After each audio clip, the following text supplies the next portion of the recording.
সাংবাদিক বন্ধু সকলকে স্বাগত জানাই। একই বিষয়ে বারবার উত্থাপন করতে হয়।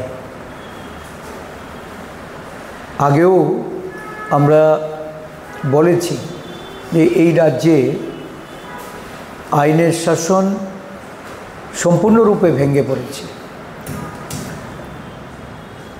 দেখা যাচ্ছে প্রতিদিনই নতুন নতুন ঘটনার উন্মেষ ঘটছে। আজকে যা দেখছি আগামীকাল কি আসবে এটা রাজ্যবাসী যেমন ধারণা করতে পারে না, আমরাও এর সম্পর্কে এটা ধারণা করা মুশকিল হয়ে যাচ্ছে। আজকের দিনটি সংবিধান দিবস।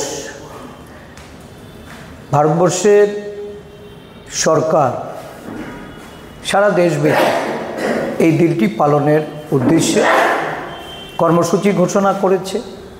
যথারীতি ভারতের জাতীয় কংগ্রেস এই কর্মসূচি ভারতবর্ষের প্রতিটি জেলায় সংগঠিত করার জন্য উদ্যোগ নিয়েছে। ত্রিপুরাতেও আমরা আমাদের সাংগঠনিক 9টি জেলায় এই কর্মসূচি আমরা সংগঠিত করার লক্ষ্যে আমাদের প্রদেশ কংগ্রেস থেকে উদ্যোগ নেওয়া হয়েছিল। গতকাল আমাদের ধর্মনগর জেলা অফিসে জেলা কর্মকর্তারা তারা এই কর্মসূচি করার জন্য প্রচার সজ্জা তারা সেখানে সংগঠিত করে অধিক রাতে জেলা অফিসে বিজেপি দলের ক্যাডাররা, সন্ত্রাসীরা তারা সেখানে গিয়ে জেলা অফিস আক্রমণ করে অফিসের বহির্মুখে যে প্রচারসজ্জা ছিল সেগুলি নষ্ট করে, এমনকি দলীয় পতাকা সহ আমাদের ফ্ল্যাগ স্ট্যান্ডগুলি ভেঙে দিয়ে সেখানে আগুন ধরিয়ে দেওয়া হয়। এই আগুনে আমাদের জেলা কার্যালয়ের প্রধান দ্বার সেটা ক্ষতিগ্রস্ত হয়েছে এবং জানালা ভেঙে সেখানে আগুন ধরানোর চেষ্টা হয়েছে। প্রতিবেশীরা টের পাওয়ার পর সেখানে চিৎকার শুরু করলে তারা পালিয়ে যায় এবং পুলিশের সহায়তা নিয়ে আমি ব্যক্তিগতভাবেও জেলা সুপারকে টেলিফোন করে এই ঘটনা জানিয়েছি এবং অবিলম্বে পদক্ষেপ নেওয়ার কথা বলেছিলাম।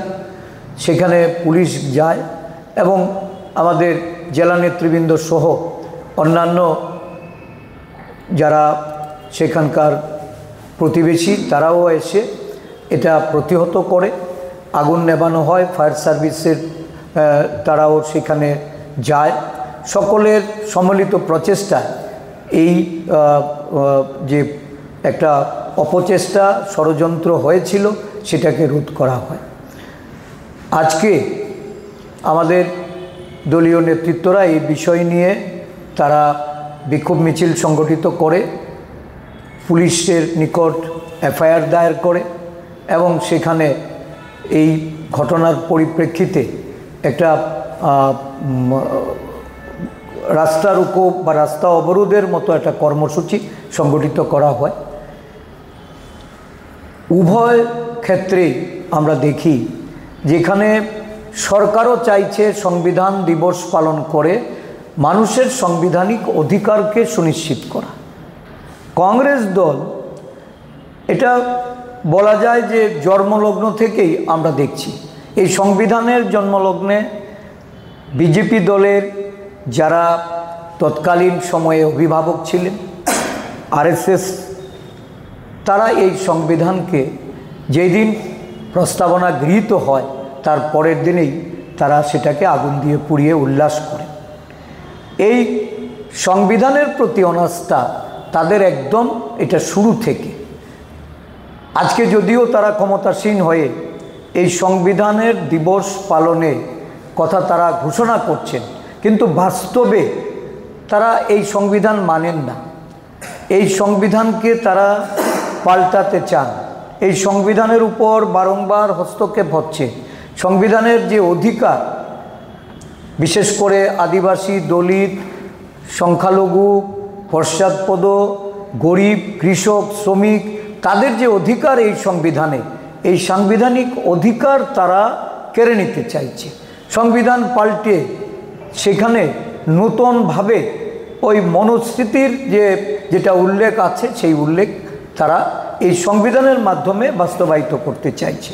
যার জন্য আজকের এই সংবিধান দিবসে তারা কংগ্রেস অফিস আবার আক্রমণ করে। এই কার্যালয়ে আক্রমণ করার কারণে আমাদের একজন দলীয় যে আমাদের এসসি বিভাগে একজন কর্মী প্রমেশ মালাকার, তাকে মারধর করা হয় এবং সে আঘাতপ্রাপ্ত হয়ে হসপিটালাইজড হয়েছে। আমি যতদূর জেনেছি ওইখানে আরও অল্প বিস্তর অনেকেই যারা উপস্থিত ছিল, যখন সংবিধান বাঁচাও দিবস পালনে তারা সেখানে কর্মসূচি করছিলেন আমাদের জেলা নেতৃবৃন্দরা, তখন তাদের উপর আক্রমণ হয়। আমি এই আক্রমণের ঘটনার তীব্র নিন্দা জানাচ্ছি এবং অবিলম্বে এই ঘটনার সঙ্গে যারা যুক্ত তাদেরকে গ্রেপ্তার করার জন্য পুলিশ প্রশাসনের কাছে দাবি রাখছি। আর রাজ্যের মুখ্যমন্ত্রীর বরাবর আমি বলছি যে আপনি প্রতিটা সভায় গিয়ে বলেন যে এই রাজ্যে নাকি গণতান্ত্রিক পরিবেশ বিরাজ করছে। এটা অতীতের কালচার ছিল যে বিরোধী দলের কর্মসূচিতে আক্রমণ, বিরোধী দলের অফিস কার্যালয়ে ভাঙচুর করা, অগ্নিসংযোগ করা, এটা নাকি অতীত দিনের কর্মসূচি ছিল। তবে বর্তমানে রাজ্যের মাননীয় মুখ্যমন্ত্রী আপনি আপনার পুলিশ প্রশাসনের মাধ্যমে আপনি খোঁজ নিয়ে জানুন যে প্রতিদিন রাজ্যে কি ঘটছে। আজকে শুধু কংগ্রেস দলের নয়, ধর্মনগরে আরেকটি বিরোধী দলের কর্মসূচি ছিল, সেই কর্মসূচিতেও আক্রমণ হয়েছে, সেখানে অনেকেই আহত হয়েছেন। তাদের চিকিৎসার জন্য তাদেরকেও হসপিটালে নিয়ে যাওয়া হয়েছে এবং হসপিটালগুলিও আজকে নিরাপদ নয়, কারণ হসপিটালে চিকিৎসার জন্য গেলে সেখানেও আক্রমণ করার প্রচেষ্টা এই শাসক দলে।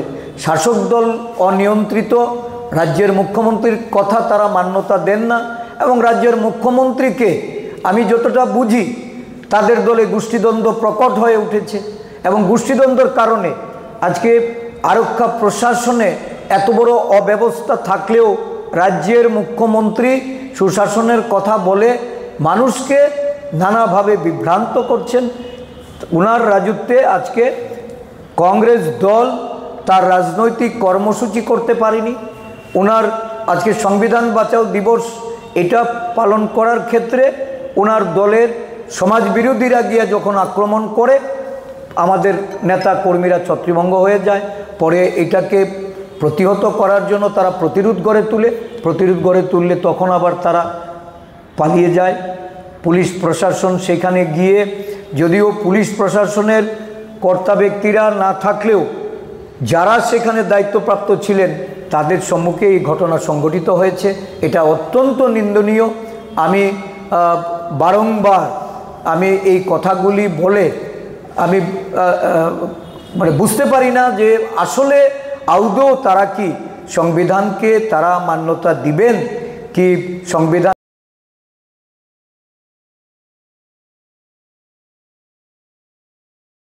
ভাবে রাস্তায় নেমে এর প্রতিরোধে আমাদের রাজনৈতিক দলগুলির তাদের সমষ্টিগত প্রয়াসকে আগামী দিন এগিয়ে নিয়ে যেতে হবে। মামলা করেছি এবং নামধাম দিয়েই মামলা করেছি। এখন অবধি পুলিশের পক্ষ থেকে কোনো ধরনের পদক্ষেপ নেই। আমাদের 3 জন অল্প বিস্তর আহত হয়েছে। একজন গভীর মানে এখন সে হসপিটালাইজড আছে, যে প্রমেশ মালাকারের কথা বলছি। আমি যোগাযোগ করেছি একটু আগেও। আমি বলছি যদি উন্নত চিকিৎসার প্রয়োজন হয় তাকে আগরতলায় পাঠাতে। আমি সম্ভবত আগামীকাল আমাদের একটা প্রদেশ কংগ্রেসের প্রতিনিধি দল নিয়ে আমি ধর্মনগরে যাচ্ছি। আমাদের নেতৃবৃন্দরা এই মুহূর্তে অফিসে আছে, তারা আলোচনা করছে। তারা পরবর্তী যে পদক্ষেপ, এই পদক্ষেপ আমাকে জানালে অ্যাকর্ডিংলি আমি করার জন্য বলব।